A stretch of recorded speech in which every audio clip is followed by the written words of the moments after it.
প্রতিদিন 30-40টা লাইট ঠিক করা হয় এখানে। 20 টাকা, 30 টাকা, 40 টাকা এরকম করে। আমার নাম সাইদুল ইসলাম। আমি লাইট বিক্রি করি আর লাইট মেরামত করি।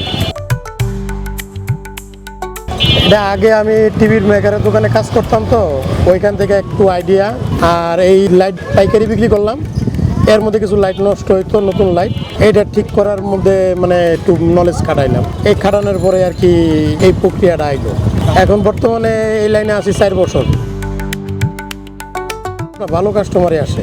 প্রতিদিন 30-40টা লাইট ঠিক করা হয় এখানে। 20 টাকা, 30 টাকা, 40 টাকা এরকম করে এসিডিসি ওটাও ঠিক করি। ওই রেটটা বেশি আর কি। ওটার লাইটের সার্কিটের দাম পড়ে 40 টাকা, 45 টাকা, 50 টাকা, 60 টাকা এরকম পড়ে। ব্যাটারির দাম পড়ে 80 টাকা, 90 টাকা। প্লেটের দাম পড়ে 60 টাকা, 70 টাকা এরকম আর কি। এখন যেটা গেছে ওইটার উপরে নির্ভর করবো তার অ্যামাউন্ট।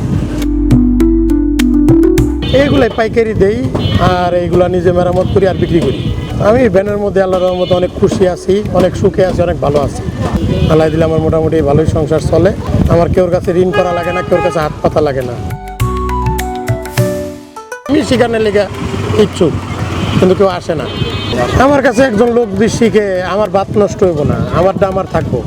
সন্ধ্যার পরে এখানেই পাই। নামাজের আগেই আসি, অনেক সময় নামাজের পরেও আসি। রাস্তায় যদি কাস্টমারে ধরে একটা লাইট দেন, ঠিক করে দেন, একটু দেরি হয়, কিন্তু নামাজের পরে এখানেই মিরপুর 14 নম্বর থেকে গোয়ালবাড়ি রোডের ভিতরের রোডটা, এই রোডটার মধ্যে আমার এখানে।